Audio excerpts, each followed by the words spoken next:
Welcome to the channel. This video is going to be about modifying some scope rings like these ones to mount onto this rail here. And this rail is this is off an SLR rifle, which used to be the British Army's standard issue rifle. And I've got these rings here. These are two scope rings. These are quite nice. These are made by Tier 1. Very nice equipment, Tier 1.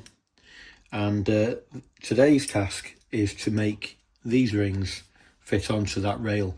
So there's a couple of things that we need to do. On the base of each ring, there's a flat land here with a thread in the bottom and a spigot, a little location diameter around it there. And in the rail there's a channel and there's a location bore as well, but the spigot here is too big to fit into that hole, so it's a millimetre too big.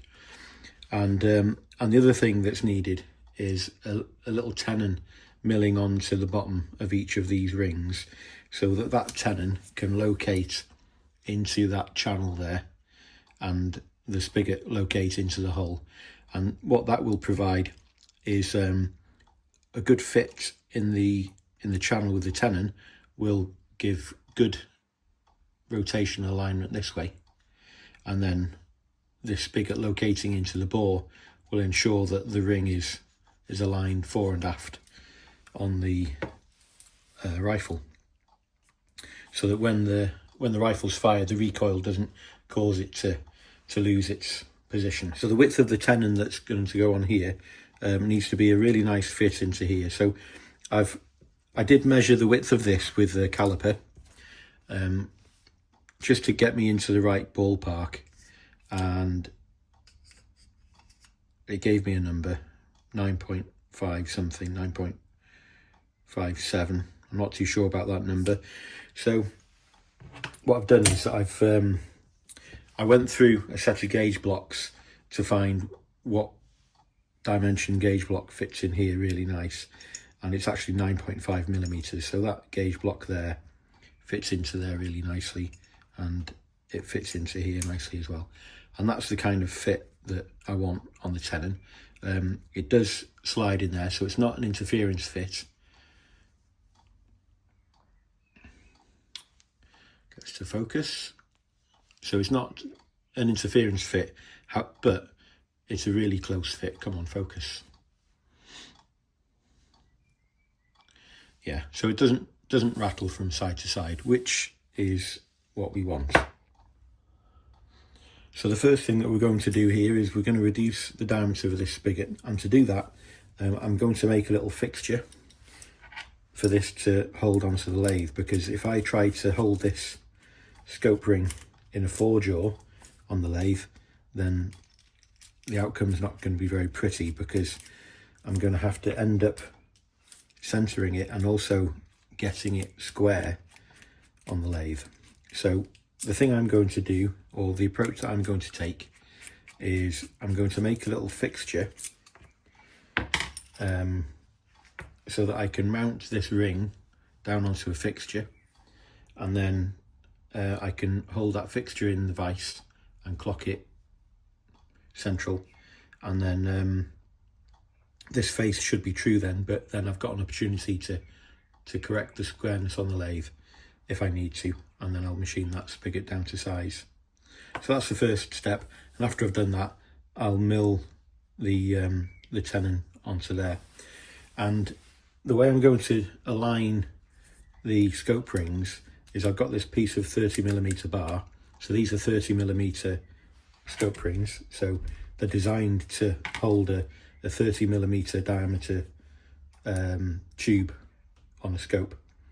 And so what I'll do with this is, obviously both these rings will be assembled, and then what I'm able to do is I can align those two faces then onto a pair of parallels, and then that will give me the angular that'll give me the angular orientation for those two rings, and also the bar will make sure that the rings are aligned this way as well, so that there's no crookedness to the tenon when I machine them on. So that's the task, and let's get cracking.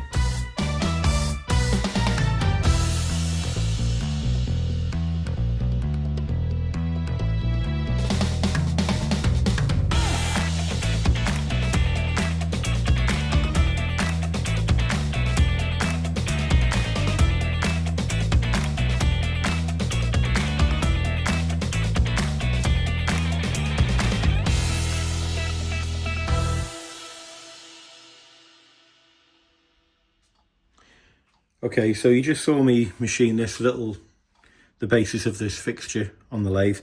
It's just 15 millimeters thick, and the diameter, don't even know what the diameter is.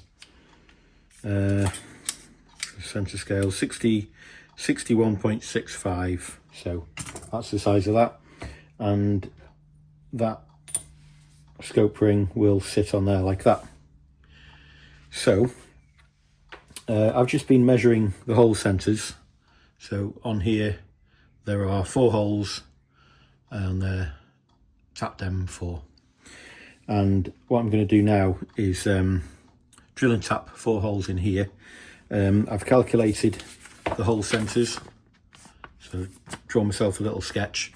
And the way I did that, I actually took the cap of the ring, because this has got the clearance holes in, and all I did was I measured I put the inside blades of the caliper in the holes, and I found like the extreme position in there to making sure the caliper's not like that or like that. So nice and parallel and square. So the blades are parallel to the holes like that, and you get that number, whatever that number will be on your job. And then with the outside blades, I then measure this dimension here. So this is measuring the minimum distance between the 2 holes, and then average those 2 numbers. And what that gives you is the distance between the centers. It might be old news to some of you, but for others it might be something new. So there you go. So one of the things that I want to be able to do on my milling machine is to hold round stock. What I have got is this small 3-jaw chuck here. So the diameter of this is, what is that? That's 100 millimeters. So, or 4 inches, depends if you're working in metric or miles per hour. So what I'm going to do is I'll swap the other jaws onto here. I'll put the reverse jaws in, and what I'm going to do, this has this backing plate to suit a different machine, so I'm going to mill 2 flats on here, 1 each side, so that I can hold this in the vise, and then I'll be able to hold round stock nice and securely on the milling machine. Don't have to faff about holding it in the vise, and it'll have a good grip on it on 3 points. So that's the next side job, and then we can get on to the fixture. I've drawn in pen where I'm going to machine some material away. I want to make a flat on here and a corresponding flat on the opposite side, parallel to this one. I want the flat to be as big as I can get it, so I'm going to have to get really close to that counterbore there that you can see, hopefully. And so the flat's not going to be extremely wide, but it'll be wide enough, I think. Okay, so that's that side machined. It's not a bad finish, looks quite nice, although this burr is an unholy mess. So I'm going to deburr that now. I'm going to file a little chamfer on here, and then I'm going to flip the part over. Next time you see it, this will be ready to go, ready to use. You can see I've got the chuck back in the vise. It's flipped over 180 degrees, and it's in the middle of the vise this time. I'm sitting on a parallel. So the flat that I milled a minute ago is sitting on this parallel. In case anyone's wondering, it might be obvious, but in case anyone's wondering, that's how I'm getting this flat parallel to the other one. And I've got my y-axis position zeroed in the DRO so that I know that the height's going to be the same, so that when this sits down in the vise this way, if you haven't gathered already, the idea is that this chuck is going to be facing upwards and I'm going to mount it in the vise. Sorry if I didn't explain that. That's the intention anyway. Right, okay, let's get on with it. Sorry, one more thing. I was going to crack on, but I thought I'd just show you this because it might be interesting. So I've got the homemade height gauge here, which used to be a Sealy height gauge. So that is the base off a Sealy height gauge. And I replaced it with this M Shaw scale here. Did some jiggery pokery to add this little bracket onto here so it can work almost as well as a height gauge, but not quite because it doesn't have the little fine adjust here. But anyway, we make do. So what I'm going to do is I'm going to measure from the top of the parallel, which is there, up to the top of this backing plate, which is there. I know the diameter of the backing plate is 100.4 millimeters. So what I'm going to do is subtract that measured height from there to there, from that number, and that will effectively give me the depth of the flat that I've milled on, and I'm going to match that on this side here. So just thought I'd show you that. So let's try and do that. I realise that you probably can't see the top of the parallel very well, but oops. But I'll have to ask you to trust me that I am touching on to the top of the parallel.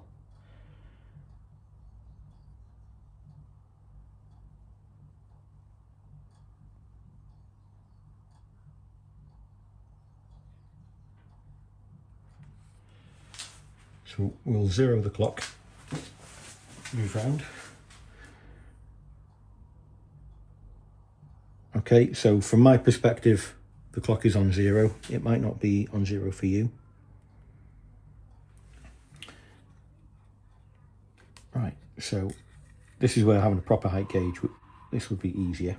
And what I'm going to do is, if you're never quite sure if you're at the centre of a radius like this, I'll show you. I'm just going to position that at a nominal position. So the gauge isn't reading 0 here. It's not meant to at this stage.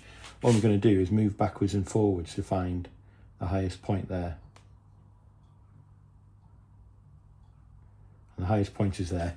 Now, I will try and, without moving the position of the dial gauge laterally, I'm going to try and position the height so that the dial gauge reads 0. And this is a 10 micron clock. I'd have all kinds of fun and games if this was a 2 micron clock.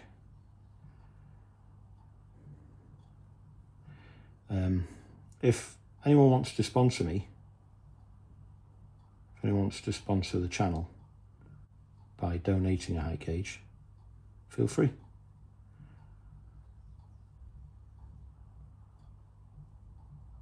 So it will save me having to mess around like this.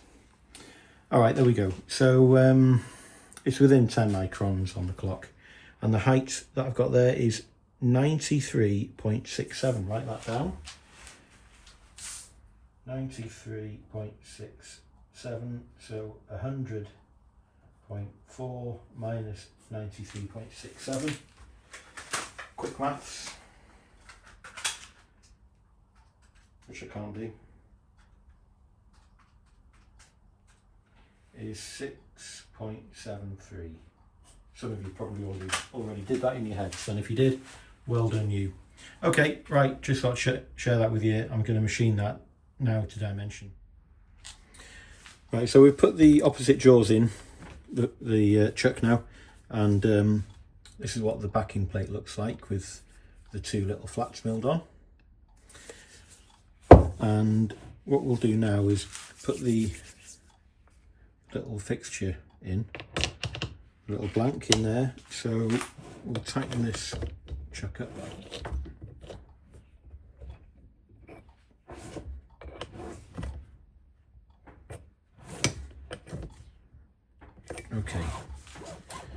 Okay, so we'll whack that in the vise now, and we'll find the centre, and then we'll put the pattern of holes in.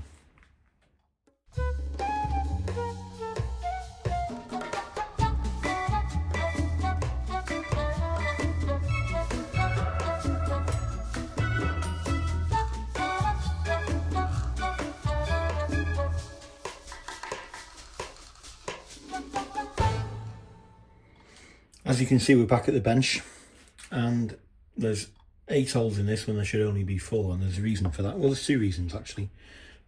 One is I'm an idiot, and the other reason is I miscalculated the hole centres. And this is if anyone's coming to the channel to learn how to do things, I'm showing you how not to do things. So clearly the hole centres, when I put this, first pair through, the hole centres were wrong, like that.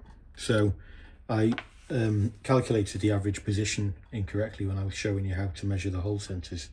So momentary lapse of reason. And on these 2 holes, well, you saw me drilling and tapping these holes on the machine, which I didn't actually need to do because the holes in the bottom scope ring are tapped, a bit like me really. So I've just opened these up on the drill press of shame. So anyway, let's trial fit it together. So these screws now are probably too short. Yeah, they're too short. So let me get some longer screws, because they're going to go through the fixture to retain this on. So bear with. Okay, so from here on in, everything's going to go swimmingly. Okay, so we'll pop a couple of these. Well, we'll do one first, one at a time. And am I in shot? Yeah, I am now. Probably wasn't a minute ago.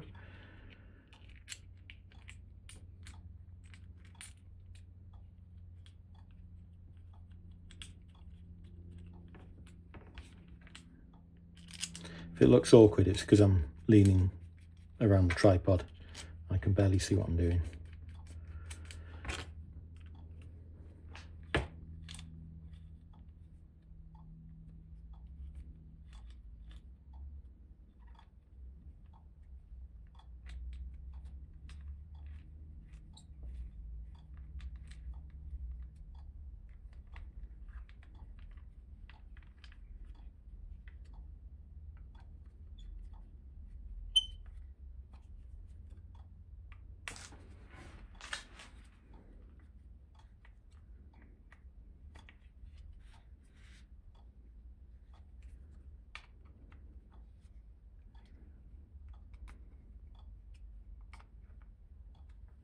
Okay, so that's the little fixture done.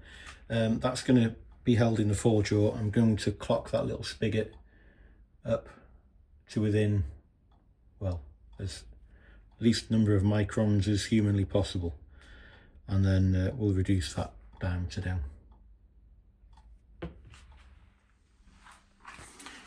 Okay, so we've got the fixture with one of the scope rings attached to it in the 4-jaw, as you can see. I haven't clocked it in yet, so I'm going to clock this little spigot diameter in, and I want to make sure that the face is running true. This is why I like making tools, because look how easy this is now. So I've got the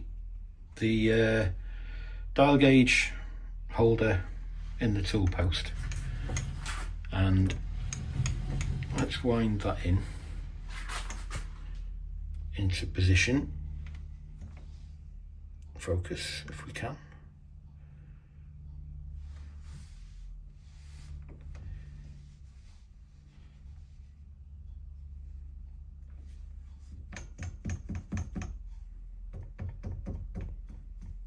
Okay, and we'll just give the chuck a turn.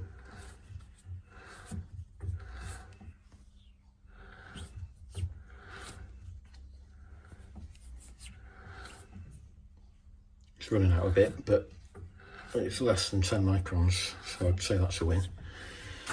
Anyway, but look how handy that is. So there you go.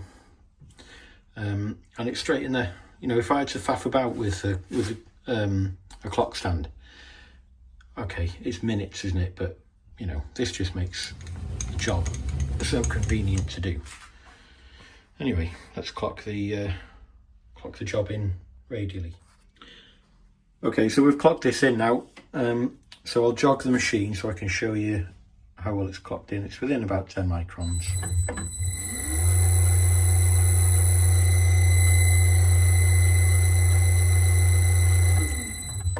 Okay, so what we'll do now is we'll just reduce that diameter down.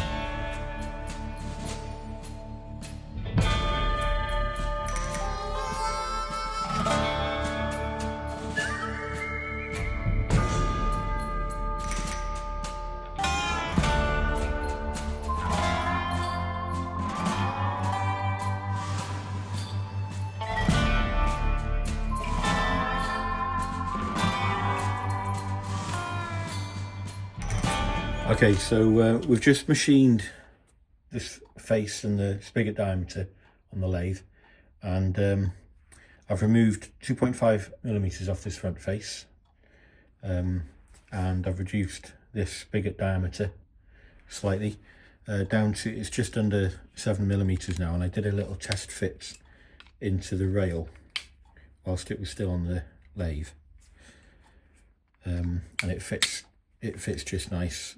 So I'll just take this off here now and I'll demonstrate that.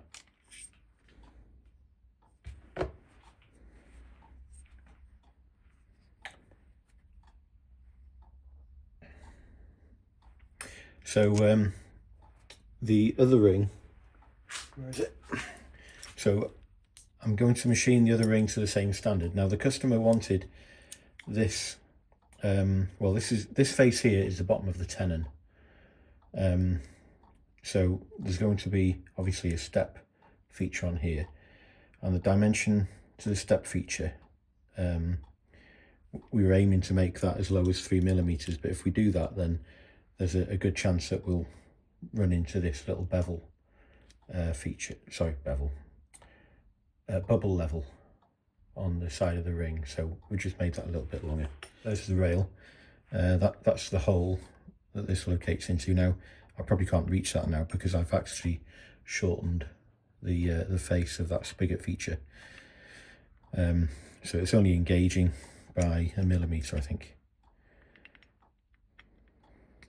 Yeah, so it does fit really nice. There's no slop in that at all. That's a really nice fit. I'm quite happy with that.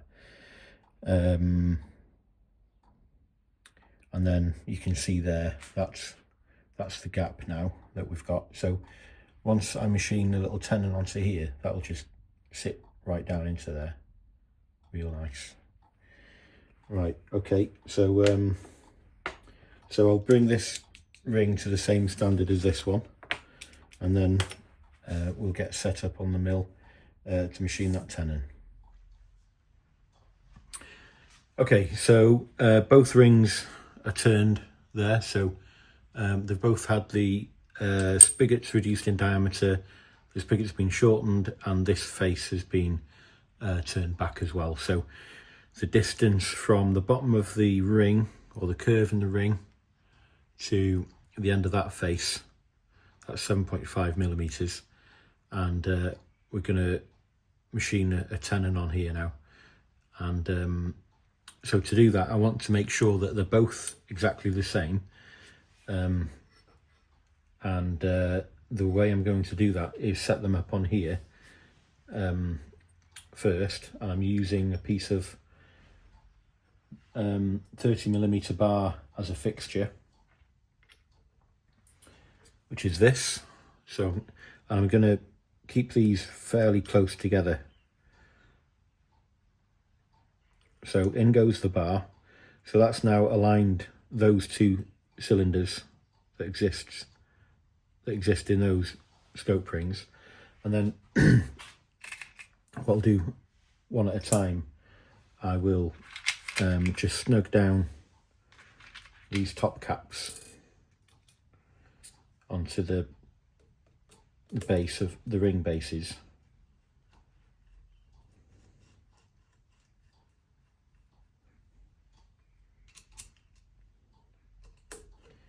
I'll just get all the screws in first before I tighten anything down.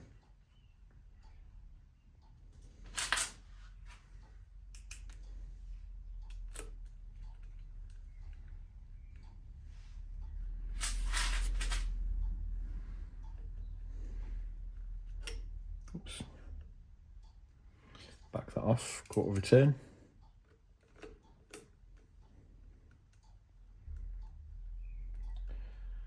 A little bit awkward, tripod's in the way, but let's get the excuses out, why not? So they're very light, finger tight. And then same with this one.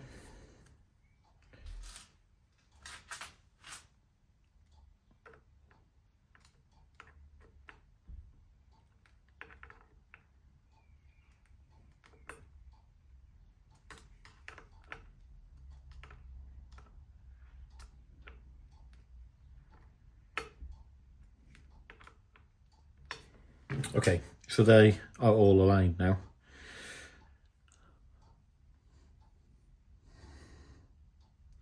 So what I'm going to do now is I'll sit these down in the vise. I'll have to protect the rings because I don't want to damage them because they're nicely anodized. Finish is really nice, so I don't want them to leave me with nicks and little bits of damage.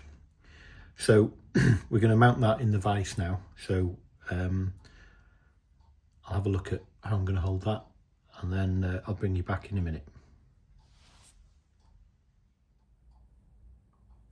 I've got the job set up in the vise now, and I've just run a clock over to make sure that the plane between that face and that face, the two parts are both coplanar like that.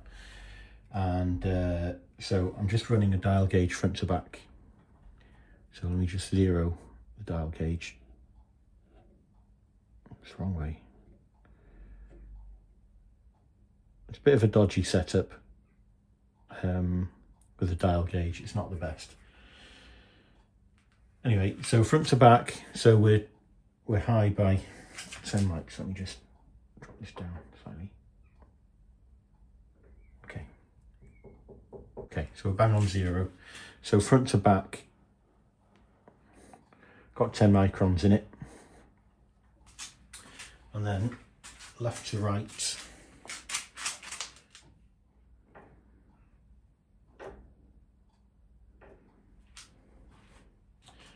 okay, we're zero there. Left to clock up.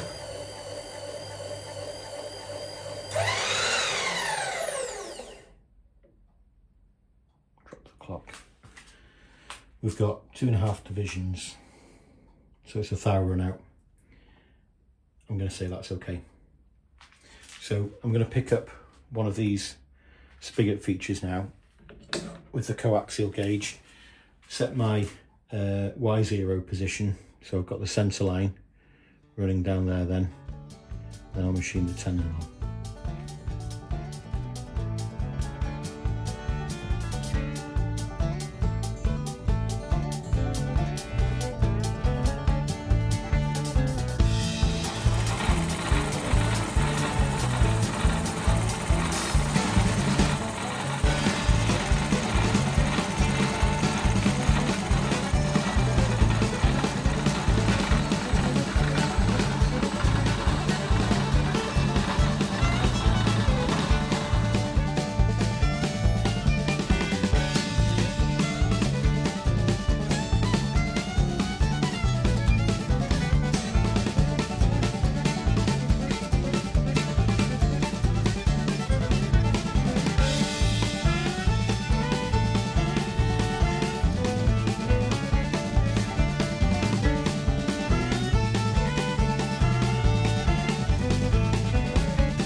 So that's the machining done, and we're going to put this together in a minute, but just to summarize what we've done is we've reduced the height of the ring. As you can see now, there's quite a lot of material having been removed, and because of that the screws were bottoming out in the bottom of the tapped hole. So I've just drilled those through, and we'll just have to make sure that we don't use any screws that protrude up through this side, otherwise it will crush into the barrel of the scope. But we'll put this together now. So here's the rail that you'll have seen earlier. So this is the back end of the rail. So this ring here, this has this little bubble level on there. It's a bit of a gimmick more than a, you know, an accurate level or anything. It's only tiny anyway. And the other thing that I've done in order to retain that in place securely, I've made these two little special washers. So these have like a countersink in them, and that's because inside here there's a flat bottomed hole front and back. So that just sits in there. Let's get the right way around. So this is the back, we're doing the back first. So that sits in there. Just push that home. So that's a nice snug fit in that counterbore. And then, as you're probably expecting, that accepts a countersunk head screw like that. And then, so that ring will locate onto here like this, like that. So that's a nice fit in there. That's a nice snug location. So that's what we were going for. Just line up that hole and drop this screw in.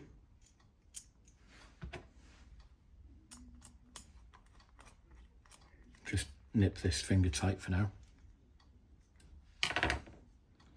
Okay. So that's the rear ring mounted. And then on the side, there's a little inscription here. So this one says, can you read that? I don't know. It says 0 MOA, there you go. So that means 0 minutes of arc. Sometimes these rails, when you're configuring them for long range shooting, you build in effectively a wedge in the scope. So you have the scope pointing downwards, so that you lift the gun up for additional range, because you have to put some holdover into the shot to take into account for bullet drop over long distances. So we'll fit this screw as well. So that's just finger tight, and then you can see now that the ends of the screws are well below the surface, but in order to clear the end of the tap and to make sure, I mean, there's an option here to fit the longer screw, and that would be the best bet here now, because there's only about 5mm of thread engagement, so there's another few millimeters available there. So I'll recommend that the customer fits some longer screws. So we'll just fit these little top caps on now. So these are, what are these? T15 Torx cap heads.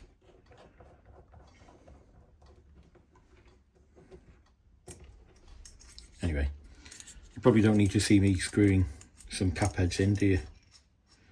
Not the most exciting footage to watch, but I'll show it anyway. Okay, there's two. I'll speed the rest up. Okay, job done. I think that looks pretty good. That's all seated down nicely. Yeah, looks quite good. So, okay, so that's going to go to the customer. And hope you enjoyed the video. Thanks for sticking around if you made it this far. Here's the fixture that we used, so that came in handy. So if ever you need to hold anything irregular like this, sometimes the best bet is to make a fixture. And yeah, it adds time to the job, but you know, it's part of the fun. Anyway, so thanks for watching. This brings us to the end of this video, and just want to say thank you to the subscribers and all those who watch the videos. And there's more videos on the way, which I'm working on at the moment. So stay tuned, and we'll see you soon. Thanks for watching. Bye for now.